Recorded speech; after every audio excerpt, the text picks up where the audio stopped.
Welcome to Neurodivergent Pulse, where we explore the often misunderstood world of neurodivergence with experts, parents, teachers, and therapists.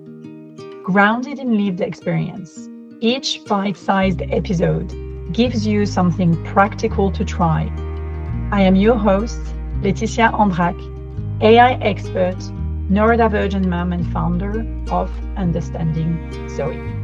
This podcast is recorded on Daryl country. I acknowledge that sovereignty was never ceded. It always was and always will be Aboriginal land. Welcome to the Neurodivergent Pulse podcast. I am Laetitia. I am your host. I just want to acknowledge straight away that this episode is a little different. If you have been listening to the last couple of episodes, we usually have a guest coming on the podcast, and then we did a mini series where I talked a lot about PDA and how I actually use PEEP, our AI coach within Understanding Zoe. And those episodes were very close to my heart, but this one is even closer because today I want to go back to the very beginning because I got a lot of questions asked around why we created Understanding Zoe, where it comes from, before the research, everything, before any of it that was born. And I am giving myself this permission to record this podcast because it is going to be my 5th year of being self-employed, of living the corporate realm, where my last role was general manager in Telstra in big data and AI. So I really want to take a moment to reflect as I celebrate 5 years of being self-employed. And I know for many neurodivergent folks who may be listening to this podcast, you chose also the path of self-employment. And it's not always an easy path, for sure. There is definitely moments of hardship and also moments of pure joy and the ability to leverage my monotropism and be really focused on what I'm passionate about.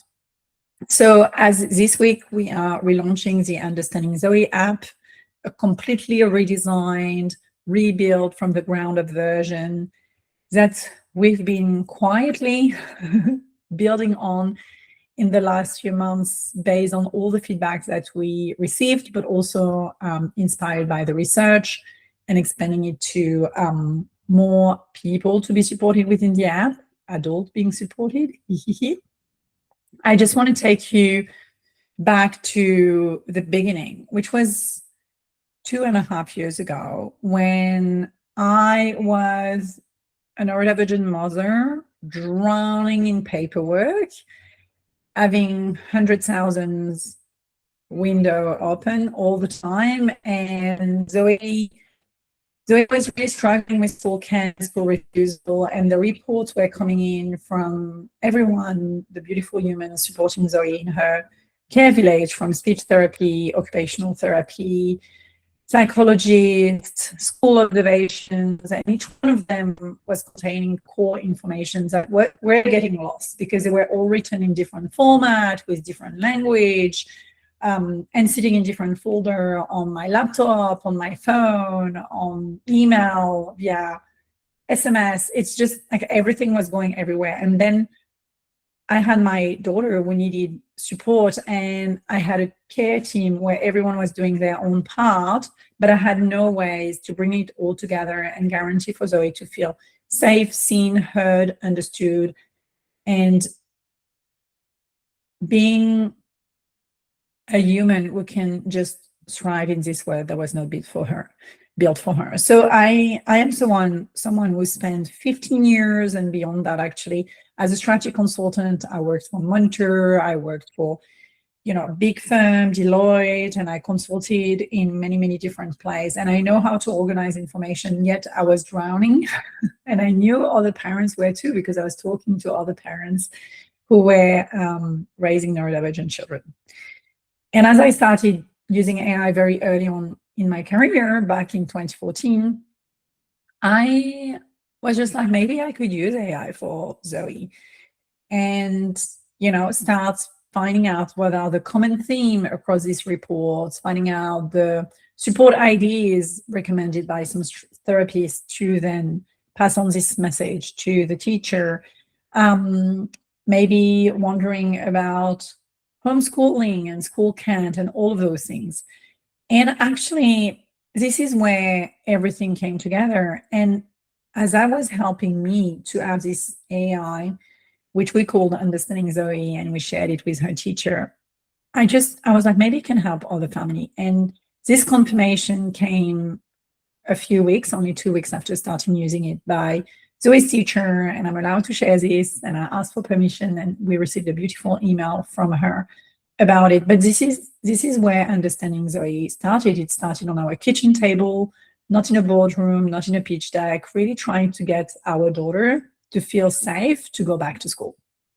And this email from her teacher confirmed everything, that it was helping more than, you know, lots of the training and lots of the things, because Zoe having her own profile, like every neurodivergent folks listening to this, you all have your own profile. And this is where thinking that autism or ADHD or PDA or dyslexia or dyspraxia or dyscalculia or OCD, ODD, bipolar looks like this is wrong. Yet a lot of people think that it's one box and this is how you are behaving and you are experiencing the world. But no, all of us have different experiences, as we all know now. And so that's where, you know, we like this this sentence in the neurodivergent community, which is, once you've met one autistic, you've met one autistic, or once you've met one ADHD, or you've met one ADHD. And this is where, for Zoe's teacher, it just opened up a new way of seeing Zoe and supporting her and realizing the demands that were put on Zoe and so on. So we kept building Understanding Zoe for a few families on the side of me running my own consultancy, and Johan, who is now my co-founder and full-time in the business for the last year. We did that on the side for about 10 families. And this is when we realized that it was time to incorporate this as a social enterprise. And it was back in October 2024.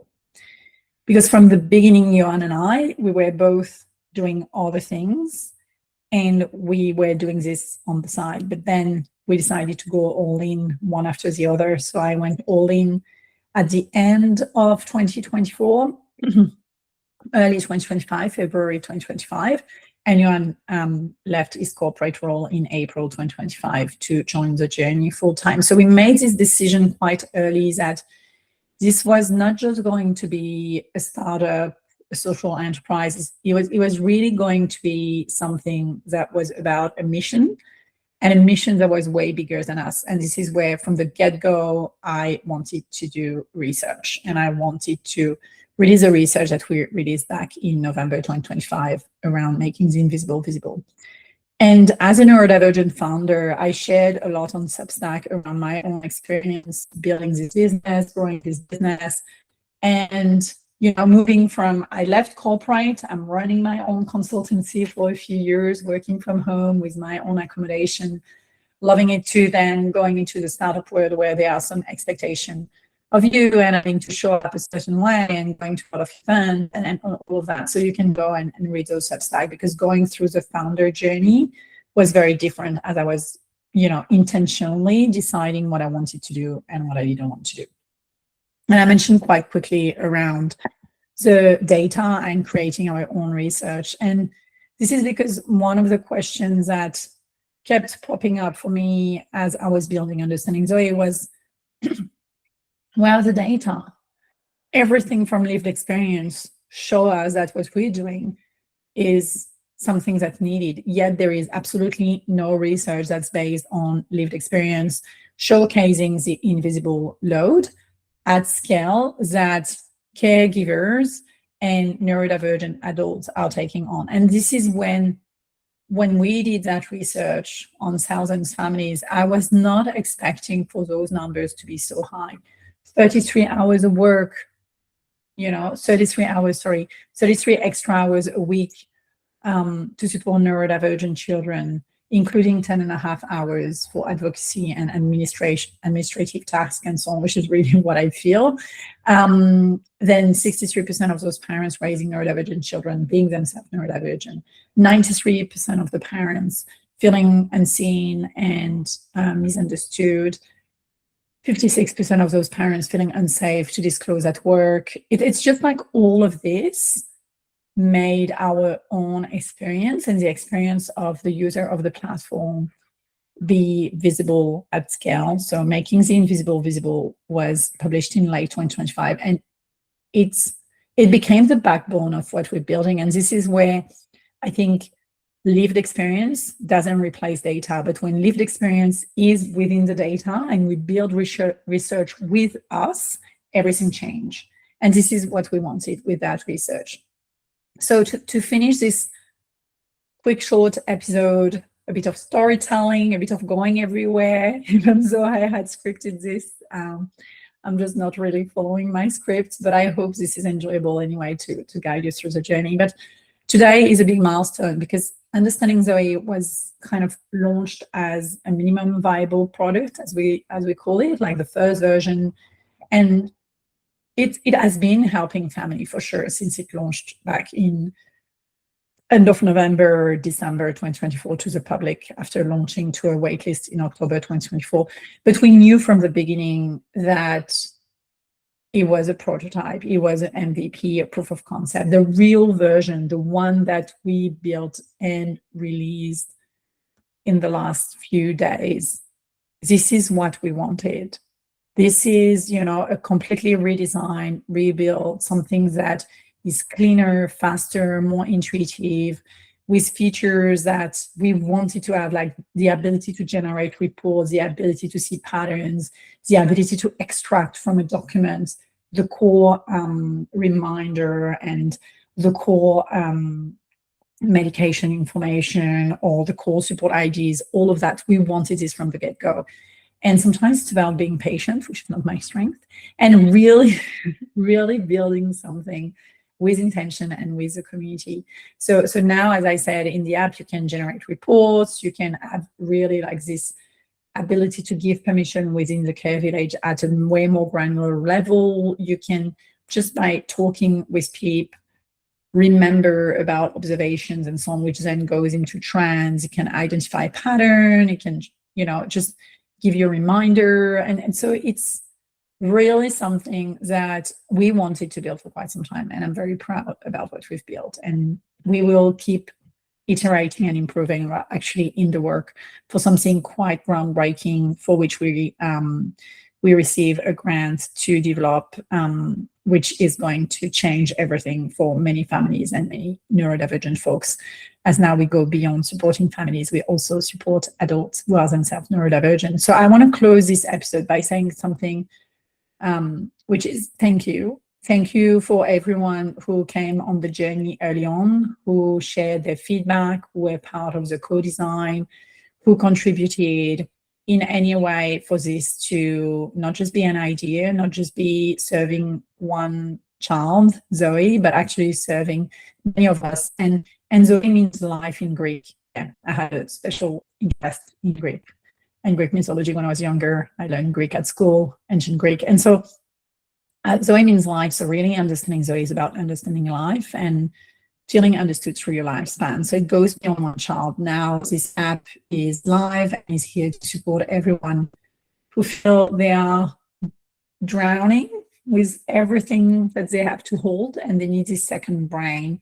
They need this partner that is retaining this information and making it available to anyone who needs to understand them better. So thank you so much for being here, for listening, for trusting this platform, and for everything. We're here to play the long game. We are not here to just be an overnight impactful business. We're here for decades to come. So thank you so much. Feel free to share this episode with anyone who is curious about the behind the scene and the journey. Leave a review on any podcast platform. That always helps to find new ears. Without further ado, I say thank you so much, and go and download the new version of the app on the App Store and Google Play Store. Thank you. Bye. Welcome to another Pulse Check with Zoe on the Neurodivergent Pulse podcast. So Zoe, as we are launching the new app that we built, and we are curious to hear from you, how does Understanding Zoe help? It helps that teachers actually understand me and know that I have problems in the class. Yeah. So for instance, what did change? So usually people would have just told me what to do all the time. They would have always been very rough on me. But since they got Understanding Zoe, they've been a little more kind to me and helping me with more stuff. Thank you, Zoe, for sharing that. What did they put in the classroom for you? What did they do differently in the classroom? They put in a little quiet area for when I'm angry. So that when I'm angry at someone or I'm angry at myself, I can go inside it and play with little fidgets. That is beautiful. And other children can go as well, right? Yeah. Yeah, everyone can. That's beautiful. Thank you, Zoe, for sharing. You're welcome. Bye. Bye. That's a wrap for Neurodivergent Pulse. If this helped, follow the show and leave us a quick review on your favorite platform. You can even share this episode with someone who needs it. You can learn more about our platform at understandingzoe.com. Thanks for listening.